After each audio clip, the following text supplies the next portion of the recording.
Miss Tiffany Hill takes over the management of this station. As a good many of you know, Miss Hill once owned WLPC. I hope you will all welcome her back to Port Charles. Well, I do think that Derek could have given me a little bigger build-up. Tiffany. I mean, he could have said that I was thrilled to be back here in Port Charles. Tiffany, we have other matters to discuss before we're interrupted. You know, he could have said that my love for the viewing audience brought me back here. You know, something sweet and endearing like We have other sweet and endearing things to talk about. Such as? Such as what progress have you made with Donnelly? You are so crude, Edward. If any. Well, quite a lot, thank you. Well, tell me. First, you write me a check for the down payment on this lease option to buy this TV station and a check for the redecorating of my apartment at the Brownstone. Maybe after you tell me where you stand with Donnelly. The first thing you should know, Edward, is I can drop Sean just like that. Unless you come through for me right now. All right, Tiffany, you win. Good. Oh, Sean has such comforting arms. Oh, you got that far? He rescued me yesterday from a brutal attack on the waterfront. He picked me up, he carried me to the pub, and then he took me to his penthouse so that I could recuperate. Yeah? How'd you manage all that? Oh, it's the damsel in distress doll, and it works every time. Care to hear more? Well, yes, of course. Monica walked in on us. Bravo. Thank you. Well, did she storm out after she caught you? No, I wish she hadn't. Then maybe Sean would have come up to my house for a drink. As it was, he only took me home. Leaving Monica at the penthouse? Alone and jealous? And there's nothing worse than coming home to a jealous woman.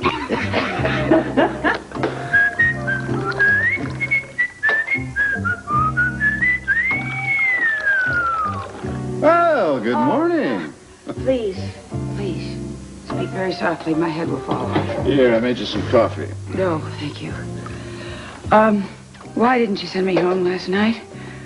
I mean, how am I going to explain this to my house guests, which incidentally happened to be the Quartermains? You were too drunk to drive, that's why. Here you No, go. I don't want. You managed to drive Tiffany home? I don't even want an explanation right now. All I want is to get home and change my clothes and go to the hospital. I will, however, ask for an explanation later. Look, darling, I know But that... watch what you say, Sean. Because I may just not be responsible for my actions. Monica, I know you're upset. You got the police investigation, newspapers, the gossip.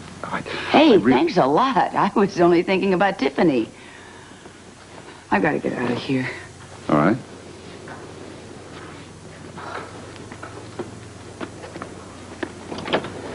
Oh! Good morning, Mrs. Quartermain. Who are you? My name is Walker. I'm an investigator with the insurance company that wrote Alan Quartermain's policy.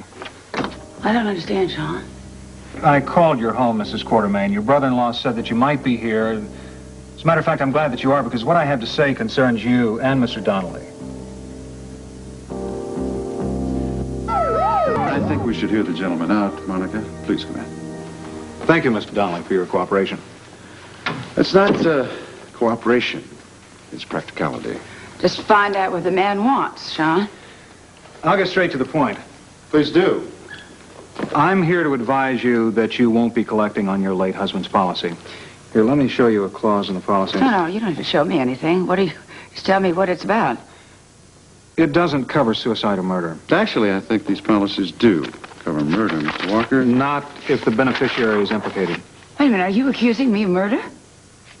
My dear Mrs. Quartermain. No, don't call me dear, and it's Dr. Quartermain. Now, I'm only stating the facts. I'm not making any accusations. That's not my job. We know what your job is, to save your company money. Yes, a great deal of money, but I can assure you that if it can be proved Alan Quartermain's death should be covered, I will gladly write out the check. And if it isn't? Monica, just take it easy. Now, wait a minute, why do all of a sudden I feel very threatened?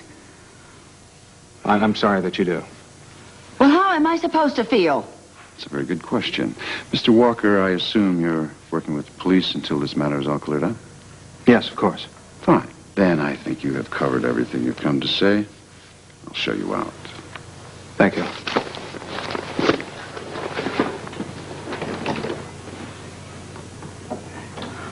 My God, I don't believe this. You know, that man wants me convicted of murder. He wants that because he doesn't have to write an insurance policy. He's going to do everything he can, Sean, to convince the police that I murdered Ellen. Stop it. Stop what? I can hear him talking to the police right now. Monica. Come here, just let me hold you. No, I'm not going to let you hold me. All right, then let me talk to you. Look, There is not an insurance investigator alive who's going to talk the police into anything, and who could talk Anna or even Bert Ramsey into something they don't believe. No, I think they are all beginning to believe this. All of them. What are they beginning to believe? I can see it, Sean, can't you? See what? This is Alan's plot. This is a macabre plot for Alan. By killing himself, he's going to destroy us in the process. We are not certain of that. Well, you have got to convince the police that we didn't do it, Sean. We have got to convince the police that I did not kill Alan, or Alan's going to win, Sean. He's going to win. Don't you see that? He will win. Stop. Just don't lose it, please. Don't. Hello. Oh, I'm sorry. I didn't know you were here, Jenny. It's all right. Oh, it's probably good that you are. I have got a lot of programming ideas I need to discuss with you. You know, change is good, don't you think? New blood, new life. I really could care less right now. It'll have to be done another time. Are you ready? Are you going someplace, Derek? I will need you for a few moments. I'll wait outside. She always that temperamental? I mean, one prima donna per television station is quite enough, and I'm it. Ginny has a personal problem. Well, I don't like people to bring their personal problems to work. I mean, I can be as nice as the next person, but I don't like downers. Now, here. Champagne. Well, see what's attached, and you'll know the reason for the champagne. Ah. Your check for the lease option on the studio. Yes. And 2 glasses. How festive. How bubbly. The way life ought to be, don't you think? You know, I'd like to toast to your success. And to yours, dear. Monica? Hi. Oh, I've been worried about you ever since you left this morning. I couldn't finish an operation, Sean. I had to have my assistant close. All right, now you listen to me. And listen to me very carefully. You forget all about that insurance investigator, all right? Now, the important ones right now are the police. And they haven't got any good solid evidence against us. Besides, we know we're innocent. And Anna Devane has never turned an innocent party over to the DA's office for prosecution before, and I doubt very much if she's going to start now. You hear me? Yeah, I hear you. All right. So, you forget all about the police, huh? Well, let's see what we have here.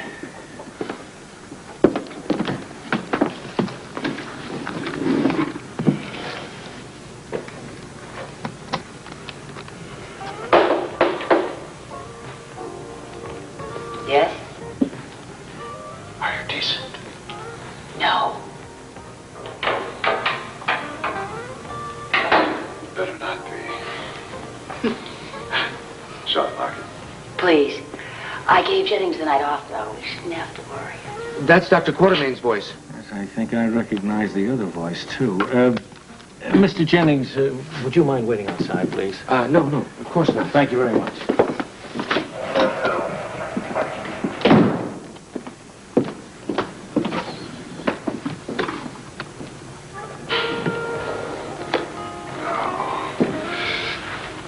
I am so glad you called. I couldn't sleep either. Do you have any problems getting into the house? This house is much too easy to break into. To do something about a security system once Alan's out of our life and we're together. Oh, I live for that day, Sean. Sean Donnelly's voice for sure.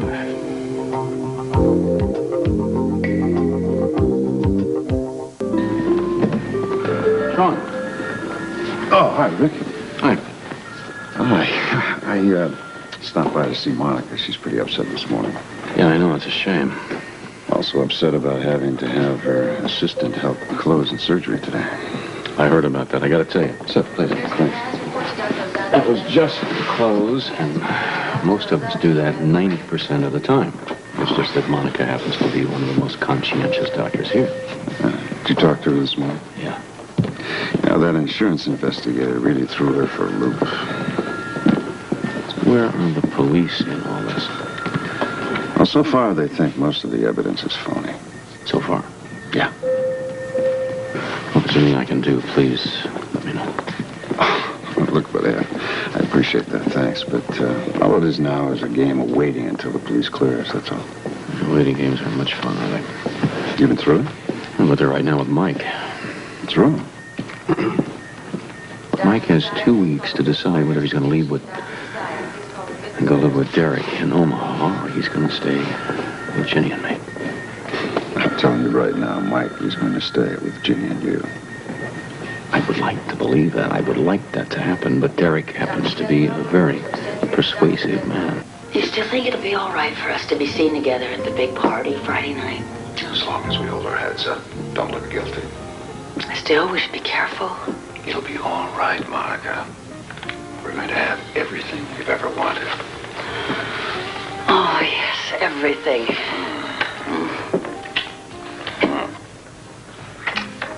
What's this? What? This bruise. How'd you get it? Oh, I don't know. Alan grabbed my arm today. He probably did it. I don't like him manhandling you.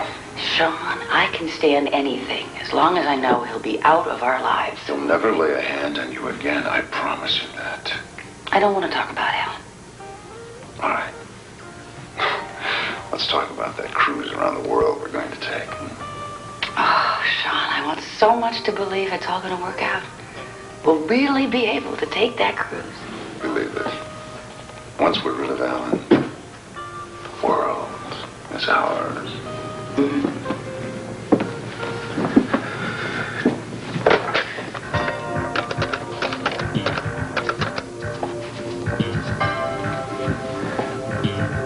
Philomena Bert-Rampke here. Well, when Anna gets home, would you tell her to stay there, please? Tell her that I've got the evidence that we've been looking for in the Quartermain case.